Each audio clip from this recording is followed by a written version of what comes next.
Hello everyone, I welcome you on our YouTube channel. और आज हम बात करने जा रहे हैं अपनी क्लास 12 की सोशियोलॉजी के चैप्टर नंबर 4 के बारे में। पार्ट 2 होने वाला है इस चैप्टर का। ये नोट्स का लिंक आपको हमेशा की तरह नीचे डिस्क्रिप्शन में मिल जाएगा।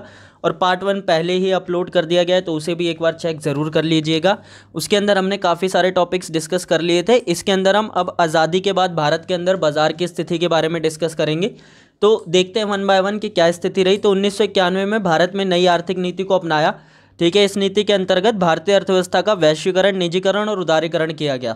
ठीक है, 1991 में भारत ने नई आर्थिक नीति अपनाई थी। अब ये नई आर्थिक नीति थी क्या? तो इसके अंदर क्या किया गया कि भारतीय अर्थव्यवस्था के अंदर ना कुछ नई चीज़ें जोड़ी गई। वो नई चीज़ें क्या थी कि उस अर्थव्यवस्था का पहली बात तो वैश्वीकरण, निजीकरण और उदारीकरण किया गया। ठीक है, इस नीति को एलपीजी कहा गया। क्या कहा गया? एलपीजी, क्योंकि इन तीनों चीज़ों को इंग्लिश में बोला जाता है लिबरलाइजेशन, प्राइवेटाइजेशन और ग्लोबलाइजेशन। एक एक करके देखते हैं ज़रा इनका मतलब क्या होता है। तो सबसे पहले था उदारीकरण यानी लिबरलाइजेशन। तो उदारीकरण का अर्थ होता है व्यापार करने की नीतियों को सरल बनाना, यानी कि लाइसेंस वगैरह या बाधाओं को समाप्त करना। तो बेसिकली जब व्यापार करने की नीतियों को सरल बनाया जाता है, यानी चीज़ों को आसान किया जाता है, लाइसेंस वगैरह खत्म कर दिए जाते हैं और एक ऐसी नीति बनाई जाती है जिससे व्यापार करना क्या हो उस देश के अंदर सरल हो जाए। ठीक है, तो उसी को बोलते हैं क्या? उदारीकरण। तो भारत ने जो सबसे पहला बदलाव किया वो क्या था? उदारीकरण किया, व्यापार करने की नीति को सरल बनाया। इसके बाद दूसरा जो था उसे कहा निजीकरण। निजीकरण यानी प्राइवेटाइजेशन। तो निजीकरण का अर्थ होता है निजी क्षेत्र को बढ़ावा देना। यानी भारत ने क्या किया? भारत ने अपने देश के अंदर, जैसा कि आपको पता होगा कि शुरू में दोनों व्यवस्था अपनाई थी, यानी सार्वजनिक भी और निजी भी, यानी प्राइवेट सेक्टर भी था और गवर्नमेंट भी था। जैसा अभी भी होता है कि प्राइवेट स्कूल भी होते हैं, गवर्नमेंट स्कूल भी होते हैं। पर फिर उसने निजी क्षेत्र को बढ़ावा देना शुरू किया, यानी प्राइवेट सेक्टर को बढ़ावा देना शुरू किया ताकि देश में वृद्धि हो सके। इसके बाद जो नेक्स्ट है वो है वैश्वीकरण। ठीक है, एक देश से दूसरे देश के बीच पूंजी, व्यक्ति, वस्तुओं का निर्बाध आदान प्रदान। तो वैश्वीकरण आप अच्छे से जानते होंगे अगर आपके पास पॉलिटिकल साइंस है तो, फिर भी मैं आपको एक बार बता देता हूं। यानी कि एक देश से दूसरे देश के बीच व्यापार को बढ़ाना। ठीक है, इसी के साथ साथ व्यापार को प्रोत्साहन देना ताकि ज़्यादा से ज़्यादा क्या हो सके? व्यापार हो सके। इसी को क्या बोला गया? इसी को वैश्वीकरण बोला गया। तो ये तीन नीतियाँ अपनाई किसने? भारत ने। कब अपनाई? 1991 में। डेट याद रखनी है। ठीक है, अब इन नीतियों को अपनाने के बाद भारत के अंदर विकास की गति में वृद्धि आई और नियमों को सरल बनाने की वजह से व्यापार क्या हुआ? बढ़ा। क्योंकि अब देखो, एक तो ज़्यादा निजी क्षेत्र आया तो व्यापार बढ़ा और नीतियाँ सरल बनाने से व्यापारी भी क्या रहे? खुश रहे और स्थिति सुधरी। अब वैश्वीकरण के परिणाम क्या हुए? अब वैश्वीकरण की नीति को लागू करने के बाद परिणाम क्या रहे ये देखना है हमें। तो हम पहले वैश्वीकरण के राजनीतिक प्रभाव देखेंगे। सबसे पहले देखेंगे सकारात्मक, यानी क्या क्या फायदे रहे। तो सबसे पहला फायदा रहा कि भाई शासन व्यवस्था में ना सुधार आया। शासन व्यवस्था में सुधार आने का मतलब है कि जो शासन करने की व्यवस्था थी, जिस प्रकार से सरकार पहले शासन किया करती थी, अब उसके अंदर सुधार आया। सरकार थोड़ी सी प्रोएक्टिव हो गई, यानी कि अब वो इतनी एक्टिव नहीं रही। ठीक है, और वो क्या करने लगी? अब वो चीज़ों को सिर्फ उस हद तक उसमें हस्तक्षेप करने लगी जितना ज़रूरी था। तो इससे सरकार का काम कम हुआ और अब वो राजनीतिक व्यवस्था को बनाए रखने पर ज़्यादा ध्यान देने लगी। इसके अलावा उच्च स्तरीय प्रौद्योगिकी आई। जैसे वर्तमान में आप देखेंगे तो बहुत से सरकारी काम ऑनलाइन ही हो जाते हैं। ठीक है, तो इस तरीके से टेक्नोलॉजी का आगमन हुआ जिससे प्रशासन व्यवस्था और भी क्या हुई? अच्छी हुई। शासन की कार्यप्रणाली में गुणात्मक वृद्धि हुई, यानी शासन करना और ज़्यादा आसान हो गया। पारदर्शिता यानी ट्रांसपेरेंसी आई। इसी के साथ साथ शासन व्यवस्था का सरलीकरण हो गया, सिंप्लीफिकेशन हो गया। अब सिंपल हो गया क्या करना? देश के अंदर शासन करना।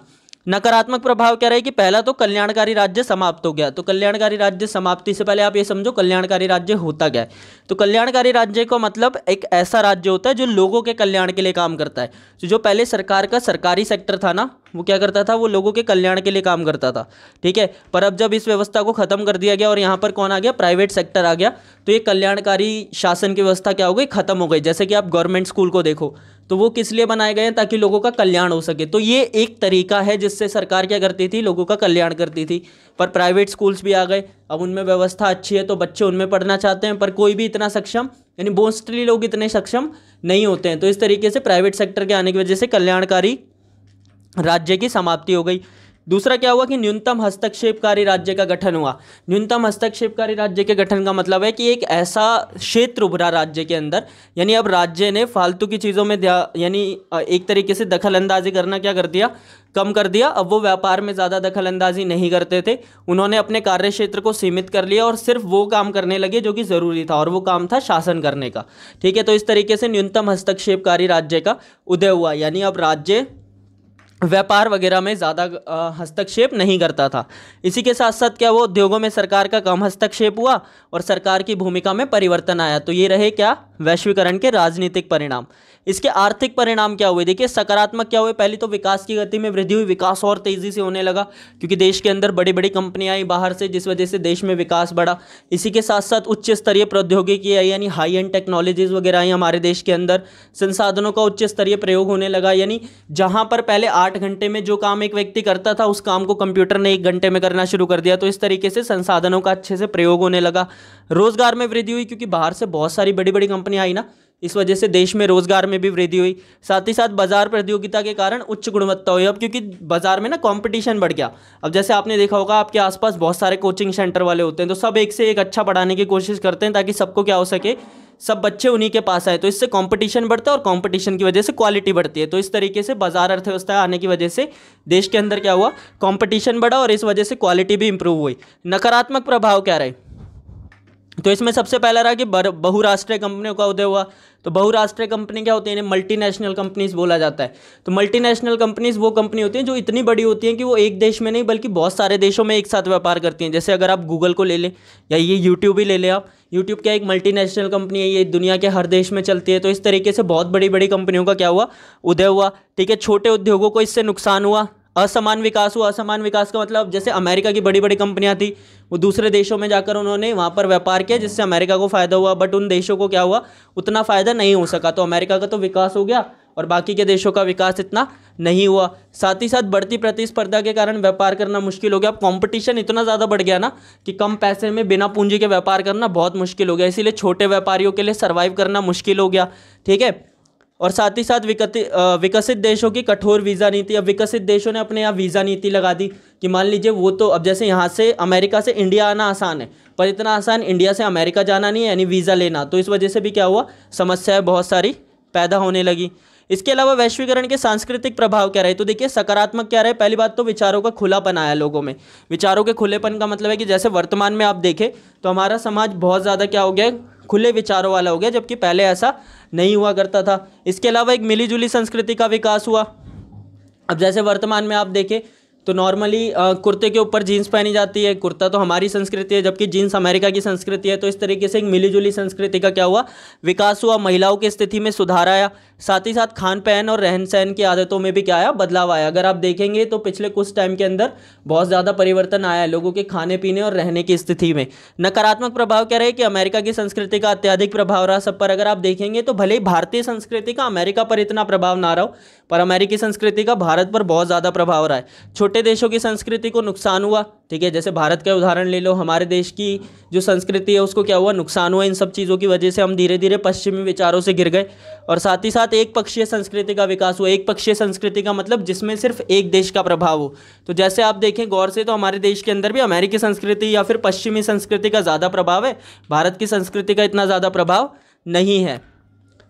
अब पूंजीवाद और वर्तमान समाज के बारे में बात करते हैं हम। तो ये जो पूंजीवादी व्यवस्था चली, पूंजीवादी व्यवस्था आप सबको अच्छे से पता होनी चाहिए। पूंजीवादी व्यवस्था का मतलब होता है कि एक ऐसी व्यवस्था जिसमें ज़्यादा ध्यान किस पर दिया जाता है, प्रॉफिट पर, लोगों के कल्याण पर नहीं, यानी प्रॉफिट पर, कि ज़्यादा से ज़्यादा क्या हो सके, लाभ हो सके। तो इस तरीके से पूंजीवाद के कारण वर्तमान समाज में कई बदलाव आए। उदाहरण के लिए 2 चीज़ें हमें पढ़नी, एक तो वस्तुकरण और एक उपभोग। तो देखते हैं ज़रा कैसे। एक नई चीज़ सामने आई हमारी, कौन सी, वो थी वस्तुकरण या पणयीकरण। अब पणयीकरण या वस्तुकरण का मतलब क्या है, इसे समझते हैं। देखिए वस्तुकरण या पणयीकरण का मतलब उस स्थिति है जिसमें ऐसी चीज़ें भी बाजार में बिकने लगे जो बिकने लायक ही नहीं है। ठीक है, जैसे आपने कभी सोचा था क्या, किसी व्यक्ति ने कभी ऐसा सोचा था क्या कि किसी का श्रम बेचा जा सकेगा, यानी किसी की मेहनत बेची जा सकेगी। पर अगर आप कभी गौर से देखें तो ऐसा ही हो रहा है वर्तमान समाज के अंदर। यानी कि एक व्यक्ति को आप खरीद सकते हो जो आपके बदले क्या करेगा, श्रम करेगा, यानी आपके लिए श्रम करेगा एक तरीके से। क्या कभी ऐसा हुआ करता था कि कोई व्यक्ति क्या करेगा कि मान लीजिए जैसे किसी की बुद्धिमत्ता को बेचा जा सकेगा। मान लीजिए आपको कोई सर्विस लेनी है तो आप किसी को भी हायर कर सकते हो। और इससे भी ज़्यादा अजीब बात कि अगर आप अभी वेबसाइट्स वगैरह में देखेंगे तो आपको शादी करने के लिए भी वेबसाइट मिल जाएगी। ठीक है, यानी अगर आपको शादी के लिए लड़का या लड़की ढूंढना है तो उसके लिए भी आपको पर्टिकुलर वेबसाइट्स मिल जाएंगी।